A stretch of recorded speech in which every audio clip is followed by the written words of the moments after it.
ব্যক্তি বুঝতে পারছেন না, আপনি কি এই 21 জনকে দিয়ে দেশ চালাবেন? বা যেতে পারছেন না, আপনি একটু সংস্কার করেন, করে আমাদেরকে স্বস্তি দেন। এখন ডক্টর ইউনূস সাহেব যে কথাটা বলছেন যে বিদেশ থেকে শেখ হাসিনা তো বলবেই, কারণ শেখ হাসিনা এমনি একটা বাচাল মহিলা, আমিত্ব ছাড়া তার মধ্যে আর কোনো কিছু ছিল না।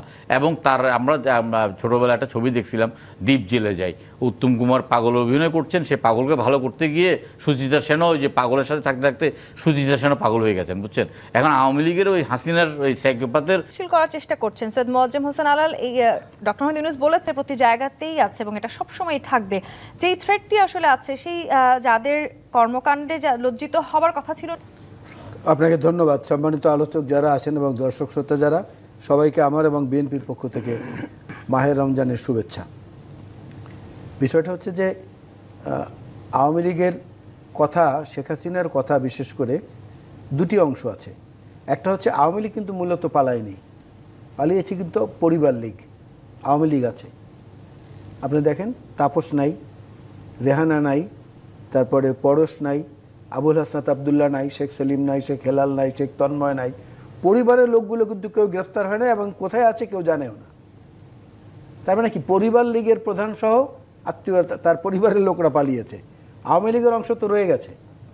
এখন আওয়ামী লীগের অংশরা, প্রভাবশালী আমলারা যারা তাদের মধ্যে ছিলেন, তাদের সহযোগী হিসাবে, তাদের মধ্যে অনেকে রয়ে গেছে, সেনাবাহিনীর সদস্যদের মধ্যে অনেকে রয়ে গেছে, আইন শৃঙ্খলা বাহিনীতে অনেকে রয়ে গেছে, বিচার বিভাগগুলোতে অনেকে রয়ে গেছে। এই যে আওয়ামী লীগেরটাকে আমরা যে কাজে লাগাবো, সেখানে দুটো বাধা। মূল বাধাটা হচ্ছে এই ধরনের অস্থিতিশীলতা কিংবা আইন শৃঙ্খলার অবনতি কিংবা বাজার মূল্যের এই রকমের ঘটনা এর আগেও ছিল, কিন্তু আগে প্রেসের একটা অবস্ট্যাকেল ছিল, ইচ্ছা করলেই প্রেস সব কিছু প্রকাশ করতে পারতো না। এখন যেখানে যেটা হচ্ছে, প্রেসকে কেউ বাধা দিচ্ছে না সেই খবর প্রকাশ করার জন্য। এজন্য হঠাৎ করে কিন্তু মানুষ প্যানিকি হয়ে যায় যে এগুলো কী হচ্ছে, কিন্তু এর মধ্যে অনেক জিনিসই আগে ছিল, এখনও আছে। কিন্তু ওই যে বললাম যে বাধাহীনভাবে যেহেতু প্রচার হচ্ছে, মানুষ একটা প্যানিকের মধ্যে পড়ে গেছে। বাট ফ্যাক্টস রিমেন যে দ্রব্যমূল্য নিয়ন্ত্রণের জন্য যে জিনিসটি, সেইখানে একটা জিনিস আমাকে বলতেই হয়, সেটা হচ্ছে যে মানুষ দুটো সময় কথা বলে না। একটা হলো যদি প্রচণ্ড রকম বিরূপ পরিবেশের মধ্যে থাকে, ভয়ে কথা বলে না, আর না হলে বলার মতো কিছু থাকে না, এই জন্য কথা বলে না। এখন হচ্ছে কি, মানুষ একটা প্রচণ্ড রকমের মানে বিরূপ পরিস্থিতির মধ্যে আছে। কিন্তু এই অন্তর্বর্তী সরকার আসার পরে তো আসলে সবাই আশা করেছিল যে যেই বাজার সিন্ডিকেট আছে, সেই সিন্ডিকেটকে ভেঙে দেওয়া হবে, যেহেতু কোনো রাজনৈতিক দল নেই। কিন্তু সেই সিন্ডিকেটকে আমরা ভাঙতে দেখেছি। আমি ওই জায়গাটা যেতে চাচ্ছিলাম, আপনি ভালো কথা মনে করেছেন। আপনি স্টেশনে গেলেন, শাস্তিমূলক ব্যবস্থা নেওয়া শুরু করলেন, তারপর থেকে দেখা গেল যে না, কিছুটা এটা কমে আসছে। কিন্তু বিষয় দাঁড়িয়েছে যে বেশ কিছু আলোচিত বিষয়কে কেন যেন এই সরকার এড়িয়ে যাচ্ছে। বেসিক ব্যাংকের আব্দুল হাই বাচ্চু নিয়ে কোনো আলোচনা নেই, আপনার মহিউদ্দিন খান আলমগীরের ব্যাংকে লালবাতি জ্বালানো নিয়ে কোনো আলোচনা নাই, পিকে হালদার কোথায় আছে সে অবস্থান নিয়ে কোনো আলোচনা নাই, আপনার ডাক বিভাগের বলছেন যে দেশের মানুষের আস্থা উনি পেয়েছেন কিনা, এরকম প্রশ্নের উত্তরে তিনি বলেছেন যে তারা একটা অপরিচিত জগৎ থেকে এসেছেন। ডক্টর আইনুন নিশাতের কাছে গিয়েছেন, প্রফেসর শামসুল হক সাহেবের কাছে গিয়েছেন, তালুকদার মনিরুজ্জামান সাহেবের কাছে গিয়েছেন, অর্থনীতিবিদ খলিকুজ্জামান সাহেবের কাছে গিয়েছেন, গিয়ে বলেছেন যে দেশ গঠনের জন্য আমাকে পরামর্শ দেন। সেরকম লোকেরা, প্রতিভাবান লোকেরা তো এখনও দেশে আছে, কিন্তু তাদেরকে যদি উনি সহায়তা না চান তাহলে কিভাবে হবে? কিন্তু এই সুযোগে আসলে দেশের নিবেদিত রাজকাহন থেকে বিরতি নিয়ে ফিরছি, সাথেই থাকুন। জি25 নিবেদিত রাজকাহন দেখছেন। রহিন হোসেন প্রিন্স বাংলাদেশকে দেওয়ার জন্য কাজ করছেন। তাদের আসলে মাথাচাড়া দিয়ে ওঠার একটা বড় ভূমিকা এখানে আছে কিনা, সেই সুযোগ তারা পাচ্ছেন কিনা, এবং তারা আসলে কারা সেটি চিহ্নিত করার জন্য যে সময় প্রয়োজন ছিল অন্তর্বর্তীকালে, যে বিশেষ করে একটা গণঅভ্যুত্থানের মধ্য দিয়ে গঠিত সরকার, সুতরাং মানুষের যে আকাঙ্ক্ষা, এই আকাঙ্ক্ষা, তাহলে এত বড় একটা সমর্থন নেওয়া সরকারের জন্যে 7 মাস অনেক সময়, এটা কোনো দ্বিধাদ্বন্দ্ব থাকার কোনো কারণ আছে বলে আমরা মনে করি না। এক, দ্বিতীয়ত দেখেন, আমরা প্রথম দিন থেকে এটা বলে এসেছি, আমার ধারণা আমরা তিনজনই কিন্তু দেখেন আলোচনা প্রায় একই কথা এই পয়েন্টে বললাম, যে যারা এইখানে পলাতক হয়ে গেছে, দেশ ছেড়ে গেছে কিন্তু দেশের অভ্যন্তরে আছে, তারা তো প্রতি মুহূর্তে চেষ্টা করবেই অস্থিতিশীলতা করার। এটা মনে রাখতে হবে, এগুলো কিন্তু দেশ বিদেশ সব জায়গায় আছে, যে আমাদের দেশের মধ্যে আরও অনেক ধরনের অপশক্তি আছে, যারা দীর্ঘ অগণতান্ত্রিক শাসনে বেড়ে উঠেছে তারা। আর একটা হচ্ছে ভূ রাজনৈতিক কারণে আধিপত্যবাদী এবং সাম্রাজ্যবাদী শক্তি, তারা তো অস্থিতিশীল করতে চাইবে। এবার আপনি উদাহরণটা টেনে নিয়ে আসেন, এগুলো অস্থিতিশীল কি খালি একেবারে আকাশে বসে করলে হয়, বিদেশে বসে করলে হয়? তার কিন্তু ক্রীড়ানকরা দেশের মধ্যে থাকে, এবং সেটা থাকে কারা? এইখানে ব্যক্তির থেকে আপনাকে দেখতে হবে সুবিধাভাগী ব্যক্তিরা, যাদের এই সুবিধা বন্ধ হয়ে গেছে বা ভবিষ্যতে কেন এই 6-7 মাসে চিহ্নিত করতে পারলাম না। তাহলে আসছি, প্রথমে আপনি এটা এগ্রি করেন কিনা, আপনি মানে আমি সরকারকে বলে করতে হবে কোনটাকে, ওনাদের সাথে আমাদের ডিফারেন্সের যে জায়গাটা হচ্ছে এই ব্যবস্থাটা যারা ধরে রাখতে চায় তাদেরকে করতে হবে। ধরেন আমরা অন্য আলোচনায় বাদ দেন, আপনি মানে এই সরকার বা আমরা সবাই মিলে এই 6 মাসে যে সিন্ডিকেট বহুল আলোচিত এইগুলো ভাঙার ক্ষেত্রে ভূমিকা রাখতে পারতেন, তাহলে কেউ যদি অস্থিরতা সৃষ্টি করতেও চাইতো কোনো ব্যক্তি, সে কি পারতো না। তা আপনি ব্যবস্থা না ভেঙে ওই ব্যবস্থা যখন এখানে অন্য জায়গায়ও বলেছি, বরঞ্চ এই 6-7 মাসে আপনি ওইগুলো না ভেঙে এই ধরনের যারা অস্থিতিশীলতা সৃষ্টি করতে পারে এবং তারা প্রকৃতপক্ষে এই ধরনের স্বৈরাচারী কর্তৃত্ববাদী এবং ফ্যাসিবাদী শাসকের কিরানক হয়, তারাই কিন্তু কনসলিডেটেড হওয়ার সুযোগ পেয়ে যাচ্ছে। আবার এই ফ্যাসিবাদী সরকারকে যারা আসলে সহায়তা করছে, বিশেষ করে আমি যদি পার্শ্ববর্তী দেশ ভারতের কথা বলি, সেখানে শুধু ভারত না, আমাদের প্রতিবেশী ভারত একটা বড় শক্তি। ভারত বলেন বা অন্যান্য প্রতিবেশী যারা আছে, নিকট কিংবা দূরের, প্রত্যেকের ব্যাপারে একটা জিনিসের মানুষ অত্যন্ত সচেতন হয়েছে, যে পারস্পরিক স্বার্থ এবং জাতীয় স্বার্থের ব্যাপারে কারোর সঙ্গে কোনো আপোষ নেই।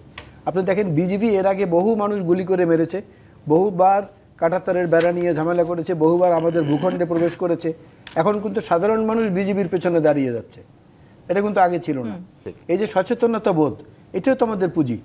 তিস্তার ওখানে যে জনসমাগম হয়েছে বিএনপির নেতৃত্বে, যে সবার সঙ্গে বিএনপি ডক্টর আইনুল নিশাতের কাছে গিয়েছেন, প্রফেসর শামসুল হক সাহেবের কাছে গিয়েছেন, তালুকদার মনিরুজ্জামান সাহেবের কাছে গিয়েছেন, অর্থনীতিবিদ খলিকুজ্জামান সাহেবের কাছে গিয়েছেন, গিয়ে বলেছেন যে দেশ গঠনের জন্য আমাকে পরামর্শ দেন। সেরকম লোকেরা, প্রতিভাবান লোকেরা তো এখনও দেশে আছে, কিন্তু তাদেরকে যদি উনি সহায়তা না চান তাহলে কিভাবে হবে? কিন্তু এই সুযোগে আসলে দেশের বিরোধিত রাজকাহন থেকে বিরতি নিয়ে ফিরছি, সাথেই থাকুন। জি25 নিবেদিত রাজকাহন দেখছেন। রহিন হোসেন প্রিন্স বাংলাদেশকে দেওয়ার জন্য কাজ করছেন। তাদের আসলে মাথাচাড়া দিয়ে ওঠার একটা বড় ভূমিকা এখানে আছে কিনা, সেই সুযোগ তারা পাচ্ছেন কিনা, এবং তারা আসলে কারা সেটি চিহ্নিত করার জন্য যে সময় প্রয়োজন ছিল অন্তর্বর্তীকালীন, যে বিশেষ করে একটা গণঅভ্যুত্থানের মধ্য দিয়ে গঠিত সরকার, সুতরাং মানুষের যে আকাঙ্ক্ষা, এই আকাঙ্ক্ষা, তাহলে এত বড় একটা সমর্থন নেওয়া সরকারের জন্যে 7 মাস অনেক সময়, এটা কোনো দ্বিধাদ্বন্দ্ব থাকার কোনো কারণ আছে বলে আমরা মনে করি না। এক, দ্বিতীয়ত দেখেন, আমরা প্রথম দিন থেকে এটা বলে এসেছি, আমার ধারণা আমরা তিনজনই কিন্তু দেখেন আলোচনা প্রায় একই কথা এই পয়েন্টে বললাম, যে যারা এইখানে পলাতক হয়ে গেছে, দেশ ছেড়ে গেছে কিন্তু দেশের অভ্যন্তরে আছে, তারা তো প্রতি মুহূর্তে চেষ্টা করবেই অস্থিতিশীলতা করার। এটা মনে রাখতে হবে, এগুলো কিন্তু দেশ বিদেশ সব জায়গায় আছে, যে আমাদের দেশের মধ্যে আরও অনেক ধরনের অপশক্তি আছে, যারা দীর্ঘ অগণতান্ত্রিক শাসনে বেড়ে উঠেছে তারা। আর একটা হচ্ছে ভূ রাজনৈতিক কারণে আধিপত্যবাদী এবং সাম্রাজ্যবাদী শক্তি, তারা তো অস্থিতিশীল করতে চাইবে। এবার আপনি উদাহরণটা টেনে নিয়ে আসেন, এগুলো অস্থিতিশীল কি খালি একেবারে আকাশে বসে করলে হয়, বিদেশে বসে করলে হয়? তার কিন্তু কিরানকরা দেশের মধ্যে থাকে, এবং সেটা থাকে কারা? এইখানে ব্যক্তির থেকে আপনাকে দেখতে হবে সুবিধাভাগী ব্যক্তিরা, যাদের এই সুবিধা বন্ধ হয়ে গেছে বা ভবিষ্যতে কেন এই 6-7 মাসে চিহ্নিত করতে পারলাম না। তাহলে আসছি, প্রথমে আপনি এটা এগ্রি করেন কিনা, আপনি মানে আমি সরকারকে বলে করতে হবে কোনটাকে, ওনাদের সাথে আমাদের ডিফারেন্সের যে জায়গাটা হচ্ছে এই ব্যবস্থাটা যারা ধরে রাখতে চায় তাদেরকে করতে হবে। ধরেন আমরা অন্য আলোচনায় বাদ দেন, আপনি মানে এই সরকার বা আমরা সবাই মিলে এই 6 মাসে যে সিন্ডিকেট বহুল আলোচিত এইগুলো ভাঙার ক্ষেত্রে ভূমিকা রাখতে পারতেন, তাহলে কেউ যদি অস্থিরতা সৃষ্টি করতেও চাইতো কোনো ব্যক্তি, সে কি পারতো না।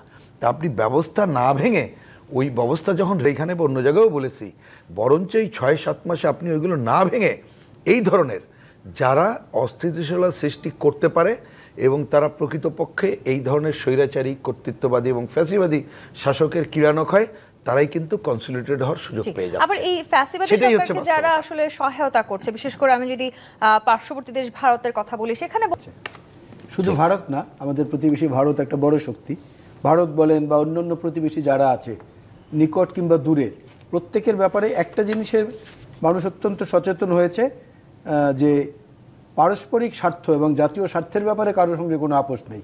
আপনি দেখেন বিজিবি এর আগে বহু মানুষ গুলি করে মেরেছে, বহুবার কাঁটাতারের বেড়া নিয়ে ঝামেলা করেছে, বহুবার আমাদের ভূখণ্ডে প্রবেশ করেছে। এখন কিন্তু সাধারণ মানুষ বিজিবির পেছনে দাঁড়িয়ে যাচ্ছে, এটা কিন্তু আগে ছিল না। এই যে সচেতনতা বোধ, এটাও তো আমাদের পুঁজি। তিস্তার ওখানে যে জনসমাগম হয়েছে বিএনপির নেতৃত্বে, যে সবার